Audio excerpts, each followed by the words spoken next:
오늘 말씀은 사도행전 6장 1절에서 7절 말씀입니다. 사도행전 6장 1절에서 7절 말씀 함께 읽겠습니다. 그때에 제자가 더 많아졌는데 헬라파 유대인들이 자기의 과부들이 매일의 규제에 빠짐으로 히브리파 사람을 원망하니 12사도가 모든 제자를 불러 이르되 우리가 하나님의 말씀을 제쳐놓고 접대를 일삼는 것이 마땅하지 아니하니 형제들아 너희 가운데서 성령과 지혜가 충만하여 칭찬받는 사람 7을 택하라.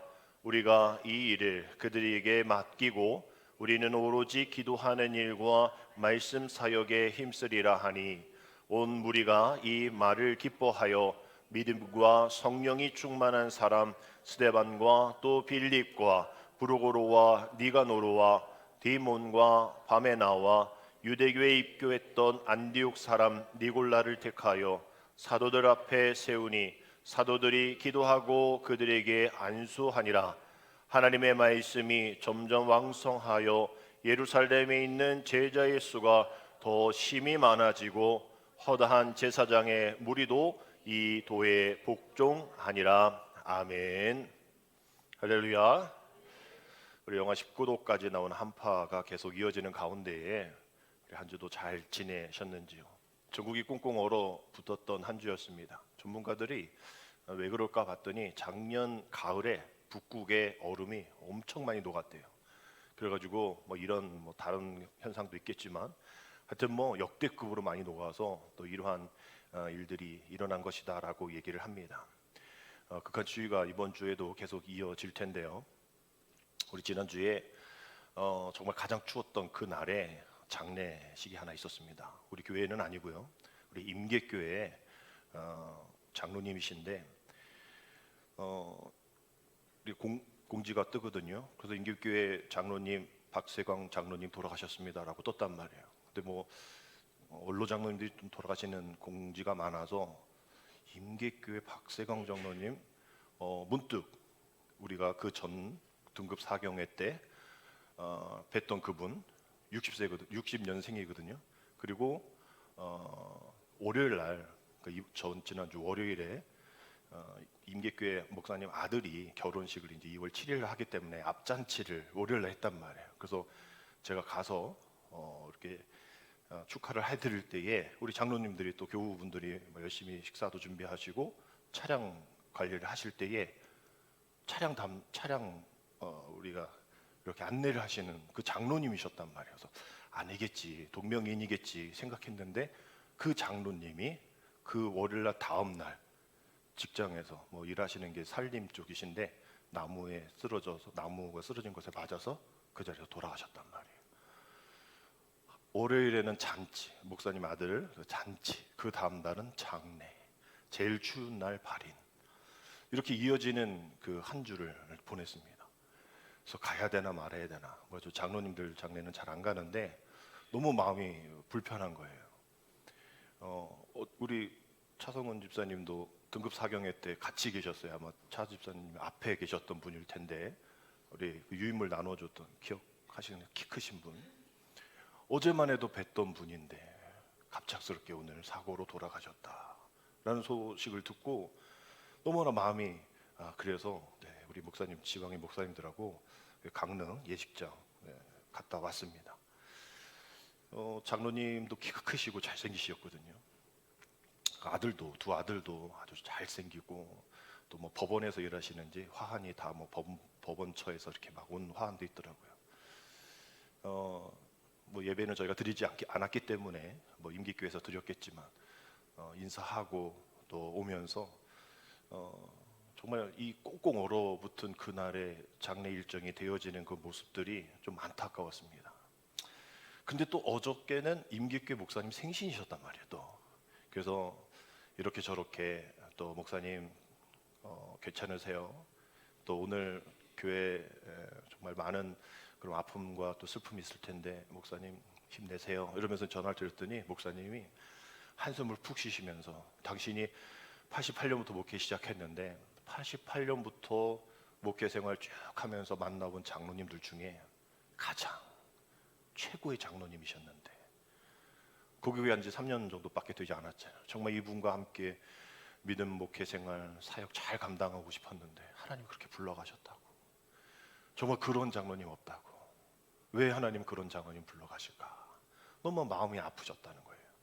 그러니까 저도 그분하고 그렇게 관계가 많지 않은데도 불구하고 제가 자격심사, 장로님 자격심사 때문에 그분을 신천 장로 때부터 제가 계속 질문도 하고 격려도 하면서 이렇게 바라봤단 말이에요. 저도 그런 마음이 있어서 안 가도 되어지는 장로님의 장례식에 갔는데 담임 목사님 마음은 오죽하셨을까. 또 엄청 추운 그날. 그래서 제가 여쭤봤어요. 목사님 그 아들 2명 정말 잘생겼고 정말 기도 헌칠했는데 믿음 생활 잘하죠? 믿음 생활 안 한다는 거예요. 하나님 앞에서 정말 뜻있게 귀한 사명을 잘 감당했는데 자식들은 교회를 안 나간다는 거예요. 목사님 이번 기회에 우리 장로님의 뜻을 잘 받들고 우리 자녀들이 임계교회 나갈 거라 생각합니다. 뭐 영어를 법원처에 있다고 하니까 가까운 곳에 있겠죠. 뭐 그런 마음. 또 우리 부인이신 조 권사님, 뭐 저는 잘 알지 못하지만 인사하면서 갑작스럽게 되어진 그 모습 속에서 어떻게 할지 몰라서 염려하고 계시고 또 추운 날씨 가운데 그럼에도 불구하고 오시는 분들을 잘 위로하고 보내드리려고 애쓰는 그 모습들이 참 안타까웠습니다. 이렇게 우리가 인생길을 한 걸음 한 걸음 가다 보면 갑작스러운 이런 막다른 길을 만날 때가 있다라는 것이죠. 어떤 길은 또 열릴 것 같은데 열리지 않는 길. 어떤 길은 이렇게 이 장로님하고 목회 생활 잘하겠다 했는데 하나님 갑자기 불러가시는 일. 정말 그 한계 끝에서 남편을 잃고 아버지를 잃고 주저앉고 싶은 경험, 우리도 그런 경험들이 있을 거예요. 그러나 그 권사님, 그 교회 교인들, 또 담임 목사님은 그럼에도 불구하고 그렇게 끝에서 주저앉지 않고 오늘도 아마 임계교회가 열심히 찬양하고 열심히 기도하고 또 계신 또 조 권사님을 위로하고 격려하고 그럴 수 있는 이유는 정말 믿음의 사람들은 우리 항상 길이 되어 주시는 그 하나님이 계시기 때문에. 아멘. 그 하나님을 기억하고 스스로 내가 길이 되지 못하니 그 길을 열어주시는 그 하나님. 오늘도 그 길을 누가 하시니? 주님이 더 잘하시니.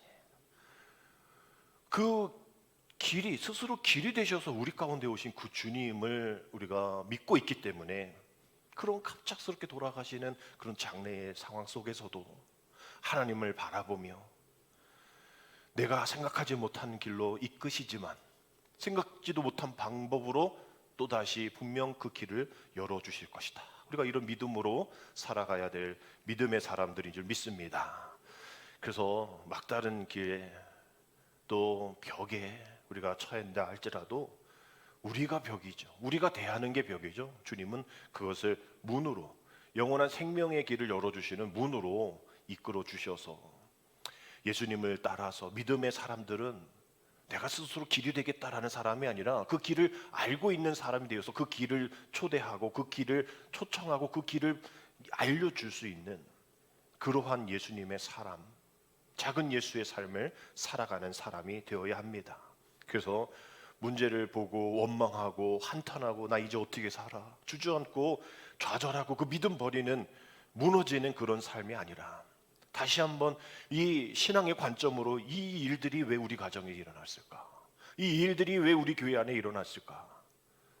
우리가 그것을 원망하기보다 신앙의 관점으로 다시 해석해보고 기도하고 하나님이 주시는 대안을 찾는 그 일들이 우선으로 이루어져야 됩니다. 그래서 이런 무너진 일 속에서 우리가 찾아야 될 것은 오히려 그 무너짐 속에서 무너져가는 일 속에서 하나님이 만들어주시는 그 거룩한 사명들 우리가 그것을 발견하고 끝난 것이 아니라 느헤미야도 예루살렘 성벽이 무너지고 있고 아무도 그것에 신경 쓰고 있지 않다 해서 오지 않아도 될 느헤미야가 그 무너진 곳으로 달려가잖아요. 사명을 발견했다면 그 무너진 곳으로 뛰어나가야 됩니다. 오늘 우리가 새해 표와 같이 마음속 깊이 닫혀있는 문 있다면 또 내 상황 가운데 갑작스럽게 일어나는 이런 어려운 그런 닫힌 문 앞에서 좌절하지 말고 다시 한번 새로운 기회를 주시는 하나님의 은혜를 기억하면서 하나님의 은혜, 하나님이 다시 한번 이 닫힌 모든 문을 열어주실 그 은혜를 또 기도해야 하며, 또 그것이 내가 열어야 될 길이구나, 주님과 함께 열어가야 될 길이구나 라는 것을 깨닫는 우리 되어지기를 주님의 이름으로 축복합니다. 아프리카 탐험가이자 선교사였던 리빙스턴이라는 사람이 있죠. 아프리카 선교의 사명을 감당을 받았는데 막상 선교를 가니까 뭐 지도도 없고 뭐 지역 정보도 없고 아무것도 없는 거예요. 그래서 포기하고 돌아가려고 했지만 거기서 좌절하지 않고 그가 길을 만들고 지도를 만들고 지역 정보를 기록하여서 그 사역을 잘 만들어 놨단 말이에요. 그래서 그 다음에 아프리카 내륙으로 들어가는 선교사들이 이 리빙스턴 선교사를 통해서 그 실제적인 선교의 길을 더 빨리 더 아름답게 열매 맺을 수 있는 길을 만들어 나가게 되었던 겁니다. 길을 알면 길을 모르는 사람과 동행해 주는 사람이 되어야 합니다. 길을 모르면 함께 길을 찾는 사람과 함께 동행을 해야 하는 것이죠. 아무리 길을 찾아봐도 보이지 않을 때는 그 길을 대신 주님만을 붙잡고 내 길이 아닌 우리의 육체를 찢어서 그 성소의 휘장이 찢어져서 우리와 함께 하시는, 우리에게 길을 보여주시는 그 주님의 길, 십자가의 길, 그 복된 길을 우리가 나아가야 합니다. 그 길이 우리에게 맡겨주신 그 사명의 길인 것이죠. 교회를 세우라 말씀하시는, 건강한 교회를 이루어라 말씀하시는 그 사명입니다. 우리가 그 길을 갈 때 누구는 사도로, 목사로, 감독으로, 장로로, 권사로, 집사로, 교사로 그 사명의 길을 걸어간다. 에베소, 디모데전서, 디도서, 사도행전에 보면 그 이야기들이 쭉 나와요. 그럴 때에 강조하는 것이, 우리 한자에 보면 우리가 직무를 감당할 때 그 직자가 벼슬 직자고 무자가 힘쓸 무자입니다. 그만큼 그 직책이나 직업상에 맡은 바 임무를 감당할 때에 그 직무를 감당한다고 하는 거예요. 그래서 우리가 이 직무를 감당할 때에 우리가 그런 의욕을 가지고 사명을 가지고, 그래, 문을 열어주시고 막힌 담을 헐어주시는 그 하나님께 내가 힘써야지, 그 힘쓸 무자에 신경을 쓰다가 모든 것이 막히기도 하고 갑작스럽게 어렵게 되어지기도 하고 그 헌신과 충성이 지워질 때에 그 무에 신경 쓰지 않고, 힘쓸 무에 신경 쓰지 않고 벼슬 직자에 신경을 더 써서 힘쓰지는 않고 그저 가지고 있는 벼슬 직자에 힘쓰는 일들이 생기게 된단 말이죠. 그래서 결국은 우리가 직분이라는 것은 신분이라 얘기한다면 이 직무는 우리의 본분이라는 거예요. 우리가 해야 할 사명이라는 거예요. 공식적으로 교회 권위를 가진 신분도 중요하지만 교회를 부흥시키고 사람들을 돌보고 길을 알려주고 그 길을 함께 떠나가주는 그 책임의 역할을 할 그런 직무의 사람이 필요하다라는 겁니다. 그래서 우리 모두가 다 신분으로서, 직분으로서 사명을 감당하는 것이 아니라 직무로서 그 사명을 잘 감당해야 한다라는 것이죠. 그래서 구원받는 사람이 더욱더 날마다 늘어나고 모든 성도가 성령이 충만하고 든든히 서가하고, 우리 지난주 말씀에 그 말씀했잖아요. 우리 충만한 교회도 그러한 일들이 일어나기 위해서 마음을 같이 하고 모이게 힘쓰자, 기도하기에 힘쓰자라고 말씀을 드렸습니다. 말로만 하는 그러한 우리의 신앙의 모습들이 아니라 그 직무의 무자처럼 힘쓸 수 있는 우리들, 훈련을 통하여 넉넉히 이길 수 있는 그 힘을 기르자라고 말씀을 드렸어요. 그런데 초대교회가 짧은 시간 동안 120명이 5,000명이 되고 5,000명이 그 이상 셀 수 없는 많은 무리도로 성장하게 될 때에 그 직무에 힘썼던 그들도 그 무가 힘드니, 힘들 무자잖아요. 힘드니까 그 힘듦이 서서히 이 직구로 가게 되어지는 거예요. 그래서 그들이 처음에 몇 명 없을 때는 잘 모였다가 그 이상 개어지니까 그 공동체, 가족 같은 공동체, 이해했던 공동체, 용서하고 참았던 그 공동체가 점점점 갈라지게 되어지는 거예요. 불편하게 되어지는 거예요. 또 자신의 이득을 챙기게 되어지는 겁니다. 그 말씀이 오늘 1절의 말씀이에요. 그때에 제자가 더 많아졌는데 헬라파 유대인들이 자기의 과부들이 매일의 구제에 빠짐으로 히브리파 사람을 원망하였다라고 되어 있어요. 헬라파와 지금 히브리파 사람이 갈라집니다. 출신이 갈라진 거예요. 뭐 경상북도 사람이네, 강원도 사람이네, 좀 갈라지는 거랑 비슷한 겁니다. 당시 뭐 제자가 12명만 있는 거 아니잖아요. 예수님을 따르는 모든 사람들 다 제자로 총칭할 때에 그 제자들이, 성도들이 많아지면서 예루살렘 교회 안에 두 파가 나눠지게 되는 거예요. 헬라파 유대인, 즉 밖에서 들어온, 또 히브리파 유대인, 원래 그 사람들. 그러니까 밖에서 온 사람들은 헬라파니까 아는 게 많아요. 또 돈도 많아요. 있는 히브리파 사람들은 아는 게 별로 없어요. 또 노인들일 거예요. 그러니까 서로 그것에 감정이 섞이는 거예요. 구제, 다른 게 아니잖아요. 지금 뭐 선거하는 게 아니잖아요. 지금 6월달 선거 있는데 너 뽑아주세요, 나 뽑아주세요. 서로 비방하는 게 아니잖아요. 지금 구제에 대해서 어떻게 잘 도울까, 복지에 대한 이야기인데 그 복지도 이렇게 갈라지고 있는 거예요. 너는 원래 여기 있었으니 안정적인 삶이 있잖아. 너희 가족들도 있잖아. 우리는 밖에서 왔으니 아무것도 없어. 그럼 우리를 더 잘해줘야지.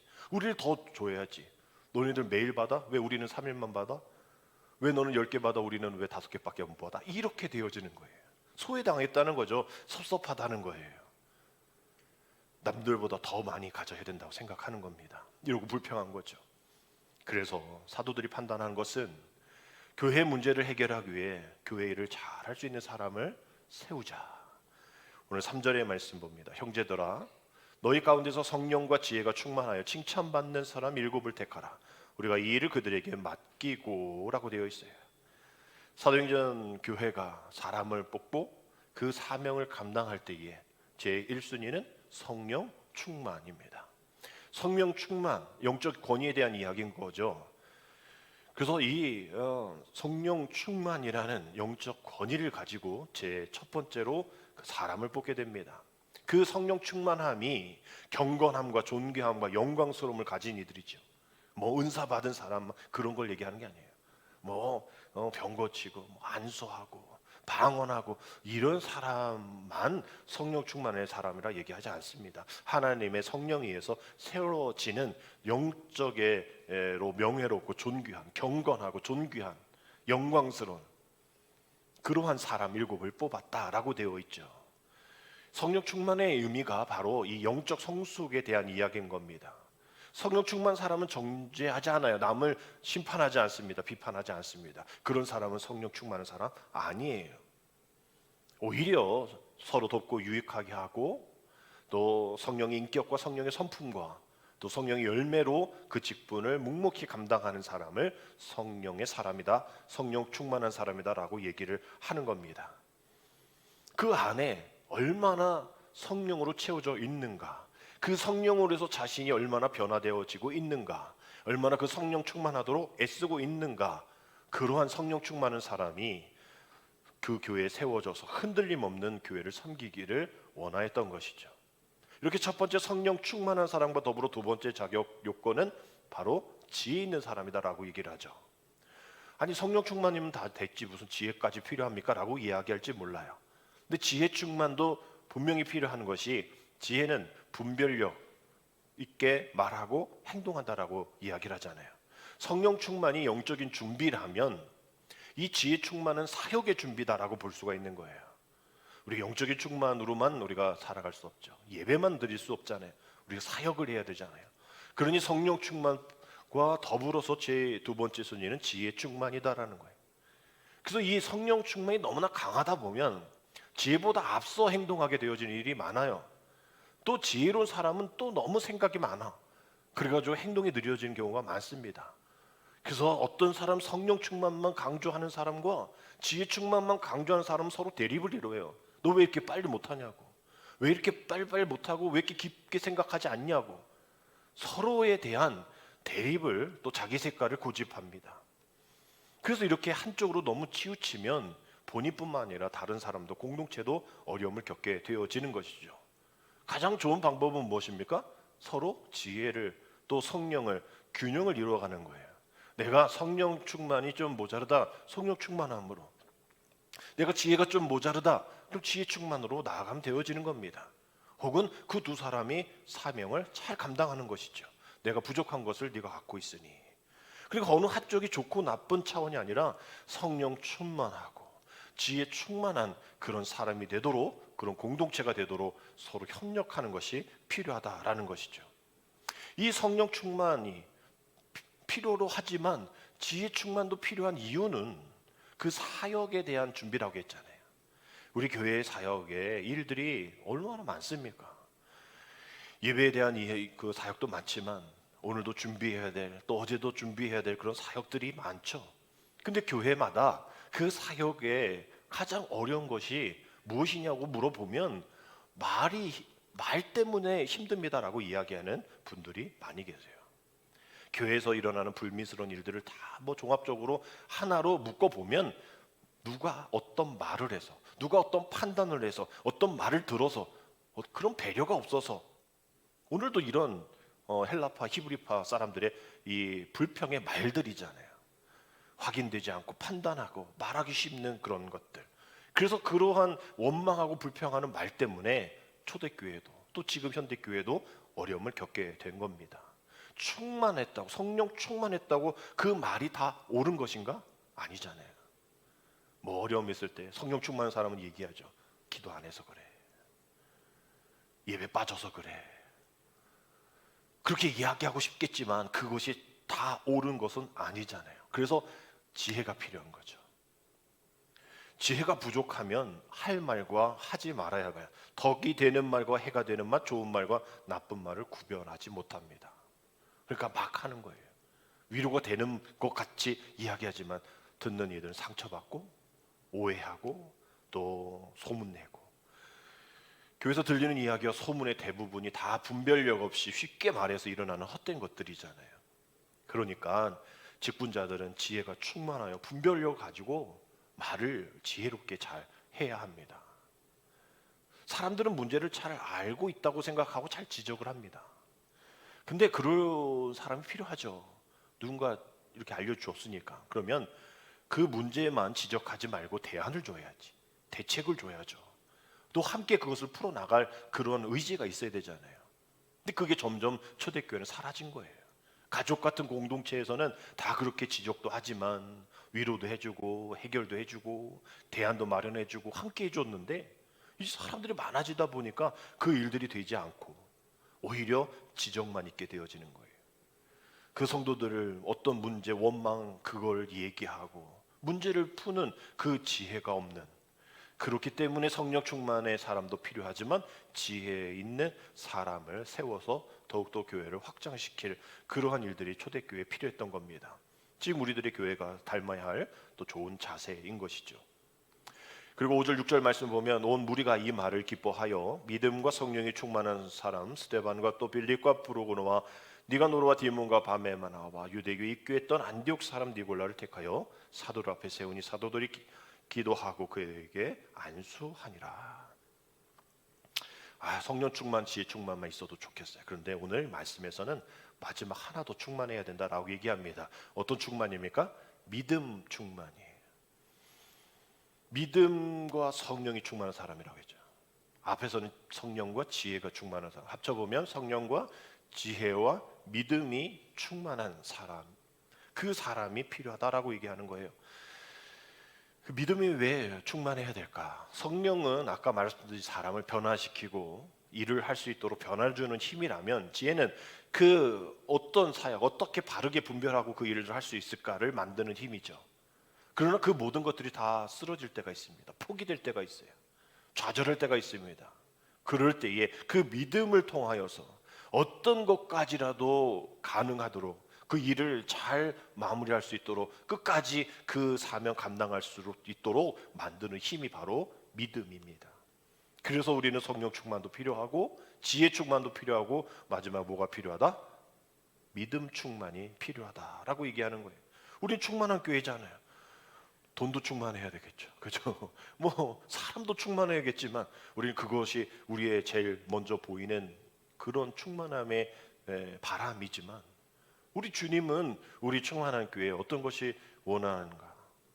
성령 충만, 그 다음에 지혜 충만, 그 다음에 믿음 충만, 그 다음에 충만에 대한 얼마나 많겠어요. 그 다음에 깼던 그런 일들이 충만함이 부수적으로 이루어져야 하는데 성령과 지혜와 믿음 없이는 그 부수적인 충만함이 채워진들 아무 일들이 일어나지 않는다라는 거예요. 믿음이 없이는, 성령이 없이는, 지혜 없이는 그 순교까지 갈 수 없다라는 거죠. 그래서 이 복음을 전하기 위해 생명까지 아낌없이 바쳤던 그 믿음의 선조들처럼, 그 이야기가 사도행전 1장부터 28장까지 쭉 이야기가 나온 그 성령, 지혜, 믿음 충만한 사람들의 그런 기록이잖아요. 그래서 7절의 말씀에 보면 하나님의 말씀이 점점 왕성하여 예루살렘에 있는 제자의 수가 더 심히 많아지고 허다한 제사장의 무리도 그 이 도회에 복종하니라. 이렇게 할 수 있었던 것은 그들은 교회가 날마다 구원받는 사람이 더하여질 수 있도록 내가 부족한 충만함이 뭐구나라는 것을 깨닫고 또 함께하고, 그래하여서 하나님을 찬양하는 때에 말씀이 점점 왕성하여져서 예루살렘에 있는 제자의 수가 더 심히 많아졌다. 허다한 제사장의 무리도 이 도에 그전에는 복종하지 않았지만 인정하고 복종하였다라고 얘기를 하고 있습니다. 서로 열정과 또 짐을 함께 지고 헌신하고 서로 동력이 되어지고, 그래서 함께하는 의욕들이 있어야 그 모든 것들이 내게 맡겨주신 그 직무다라고 생각하면서 감당하겠죠. 직분은 우리가 가지고 있는 것 아닙니다. 성령은 그냥 갖고 있는 게 아니에요. 믿음은 그냥 갖고 있는 게 아닙니다. 지혜는 그냥 가지고 있는 게 아니에요. 거기서 끝나면 안 됩니다. 하나님이 우리에게 맡겨주신 거예요. 달란트예요. 숨겨두면 안 됩니다. 땅에 묻어두면 안 돼요. 그것은 사용해야 하는 것입니다. 믿음 사용해야 하는 것이죠. 두려움이 있을 때, 어려움이 있을 때, 급작스러운 아픔이 있을 때에 우리는 믿음을 그때 사용해야 되는 거예요. 적립되어진 거 나중에 다 없어지잖아요. 그래서 계속 오잖아요. 이거 빨리 쓰라고. 쿠팡에서도 오고 막 그러잖아요. 없어지는 거예요. 계속 우리가 쌓아두면 된다고 생각하지 마십시오. 사용해야 됩니다. 계속 그것을 감당해야 됩니다. 계속 책임져야 되는 거예요. 그저 가지고 있어서는 안 되는 거고, 그 가지고 있는 것에 자랑해서는 안 됩니다. 사용되어지고 책임지는 것에 자랑하십시오. 그래서 더 하나님의 사명을 위해서 조금 더 시간을 드리고, 조금 더 물질을 드리고, 조금 더 봉사하고, 내가 더 시간과 물질과 봉사하면 누군가가 더 편해질 수 있고, 누군가가 그 편해짐으로 인해서 더 사명을 감당할 수 있는 그런 일들이, 그런 공간과 그런 시간들이 생긴다라는 것을 생각하면서 초대교회의 마음과 같이 그러한 어떤 성도들의 신분과 재산이 풍족해서 엄청난 사명을 감당했는가? 큰 교회가 생겨서 감당했는가? 아니에요. 그들의 70%는 노예예요. 노예. 그들의 70%, 초대교회 70% 그들의 신분은 종이었습니다. 그런데 그들이 전한 복음에 누가 그걸 받아들이겠어요? 너나 잘해, 너나 자유함으로도, 너나 부유함으로도 너가 더 불쌍하다라고 얘기하는 그러한 사람들 앞에 그 진정한 복음의 능력이 일어날 수 있었던 것은, 막혔던 벽이 문이 되어 수 있었던 것은 바로 이러한 충만함 때문에 그들이 갖고 있었던 그런 백그라운드, 배경이 아무런 그들에게 제약이 되지 않았다라는 거예요.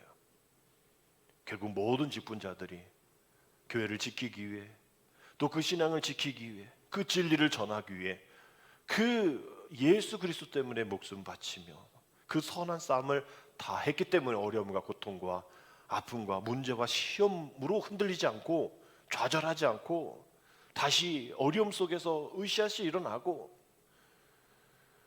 다시 한번 그 분위기가 하나님 은혜 가운데 다시 살아나서, 그 육체적으로 바울이 큰 어려움을 당할 때, 겪었을 때 고백했던 고린도후서 12장 9절의 고백처럼 나에게 이르시기를 내 은혜가 내게 족하도다. 이는 내 능력이 약한 데서 온전하여짐이라 하신지라. 그러므로 도리어 크게 기뻐함으로 나의 여러 약한 것들이 대하여 자랑하리니 이는 그리스도의 능력이 내게 머물게 하려 함이니라. 아멘. 약할 때 강함 되시네.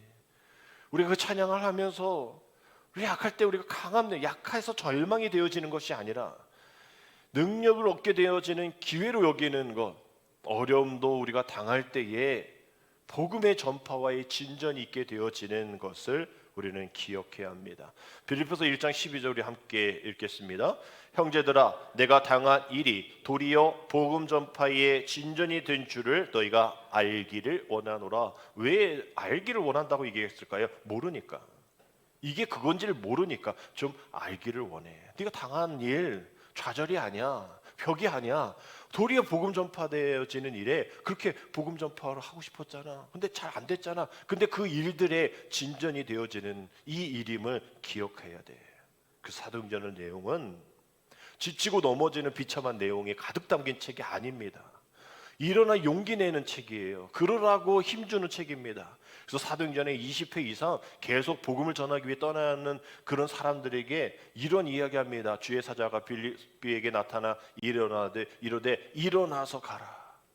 너는 일어나서 시내로 돌아가라. 일어나 다메섹으로 돌아가라. 일어나라, 일어나라, 일어나라가 20번 반복이 됩니다. 여러분 지금 일어나야 될 때예요. 1월 벌써 마지막 주입니다. 12달 벌써 이제 11달이 되어지는 때가 오늘이에요. 지금 일어나야 됩니다. 나중에는 벌써 2달, 3달 지났는데 뭐 소용없어. 여러분 성경 읽기표 드렸잖아요. 한 달 빨리 채워서 다음 주에 내십시오. 2달, 3달 되면 앞에 못 읽습니다. 그럼에도 불구하고 다시 일어나라, 다시 일어나라. 전도의 사명, 또 태신자, 마음에 품고 있는 그러한 일들, 사명들, 여러분 새해는 이렇게 하겠다라고 여겼지만 지금 작심 3일 아니 작심 30일이 지나고 있는 이때에 하전이 안 일어나고 있으면 아직도 우리에게 문제가 있는 거죠. 주님이 계속 힘주시고 일어나라 말씀하시는데 성령 충만하라, 지혜 충만하라, 말씀 충만하고 믿음 충만하고 모든 것이 충만해라, 사랑도 충만해라, 섬김도 충만해라. 그 말 가운데 선한 것도 충만하라 얘기하지만 얼마나 많은 것으로 실수하고 실패하고 좌절했습니까? 그럼에도 불구하고 하나님 오늘도 깨어 준비하라, 일어나라 말씀하시고 함께 하시겠다 말씀합니다. 그런데 우리는 뭐라 얘기해요? 나중에 하겠습니다라고 얘기하잖아요. 나중 언제? 우리 목사님들하고 같이 장례 가면서 뭐 이런저런 또 지방 안에서 또 교회 안에서 이루어지는 그 일들, 문제들, 그 문제들이 다 무슨 소용이 있어? 하나님이 저렇게 금방 불러가시면 끝인데 뭐 그 문제 가지고 우리가 이래고 저러고 미워하고 이래야 돼? 우리 주님이 우리를 언제 불러가실지 모르고 우리의 사명이 언제 끝날지 몰라요. 우리의 생명이 끝난 날이 우리의 사명이 끝난 날이라 말씀드렸잖아요. 언제 주님이 불러가실지, 언제 주님이 우리를 결산하실지. 우리는 뭐 12월 되면 결산, 뭐 26일까지 부가가치세 내라고 그래서 벌써 다 이렇게 했는데 뭐 연말정산 뭐 이런 거 연말에만 하는 게 아니에요. 부가가치세 뭐 2분기 1분기 그때만 하는 게 아니에요. 우리는 언제 주님이 오실지 몰라요. 언제 주님이 우리에게 너의 지난 삶이 그 열매가 무엇인지 내놔봐 라고 얘기했을 때 우리는 열매 없는 무화과 나무와 같이 잎사귀밖에 없습니다 라고 얘기하면 안 된다라는 거예요. 비록 별거 아니어도 주님 이러한 열매가 있습니다. 아직 잘 안 익어도 이런 열매를 맺고 있습니다. 우리 주님 앞에 이야기할 그런 것들이 있어야겠죠. 성령 충만함, 지혜 충만한 믿음 충만함으로 우리가 그것을 준비하며 나아갈 때에 어두워져간 이 세상 속에서 다시 한번 역사를 새롭게 주님의 밝은 빛으로 다시 써가시를 원하는 그 주님의 은혜가 우리의 삶 속에 우리를 부르신 그 하나님의 부르심에 담겨져 있음을 분명히 기억하시고, 나는 아무것도 아니야, 나는 아무것도 할 수 없어 라고 생각하지 마시고 저와 여러분들의 삶 속에서 맡은 달란트대로 10달란트, 1달란트 왜 나는 왜 10달란트 안 줘요 라고 원망하지 마시고 있는 한 달란트라도 제대로 잘 10달란트 받은 분들은 그 직무를 직분으로 감당하지 마시고 10달란트 맡길 만하니까 맡겼잖아요. 그러면 감당하셔야죠. 왜 한 달란트처럼 사십니까? 그러면 안 되는 거예요. 이 시대 주님이 부르신 목적, 사명 주님이 알아서 그 맞는 자에게 주신 은사, 달란트, 여러분 그런 거 왜 나중, 왜 지금, 왜 이런 것 이만큼 다 주님 앞에 원망하지 마시고 주님이 우리에게 주신 그 은사, 선물, 그것을 통하여서 성령 충만, 지혜 충만, 믿음 충만한 그런 복음의 능력이 내 삶 가운데 다시 일어날 수 있도록 주여 도와주옵소서 기도하며 또 1월달 마무리하고 새로운 2월 사순절이 시작되는 새로운 2월달 주님 앞에 다시 한번 그 충만함을 위해서 전진해 나가는 저와 여러분 되시기를 주님의 이름으로 축복합니다. 기도드립니다. 하나님, 우리 충만한 교회 모든 직분자들이, 성도들이, 목회자가 성령 충만, 지혜 충만, 믿음 충만 가득한 사도행전 그 교회와 같이 그 사도행전적 교회를 꿈꾸는 우리 모두가 되게 인도하여 주옵소서. 그리하여 세상과 교회와 사람을 구원하는 하나님의 역사를 이루기 위해 충성을 다하는 우리 모두가 되어서 하나님 앞에 서는 날까지 좋은 모습으로 배우고 담고 하나님을 기쁘시게 하고 교회를 부흥시켜 하나님께 영광을 돌리는 교회로 세워나가게 도와주옵소서. 우리 교회의 모든 성도들이 사도행전 29장을 써가는 주님의 종들로 삼아 주옵소서. 예수님의 이름으로 감사하며 기도드립니다. 아멘.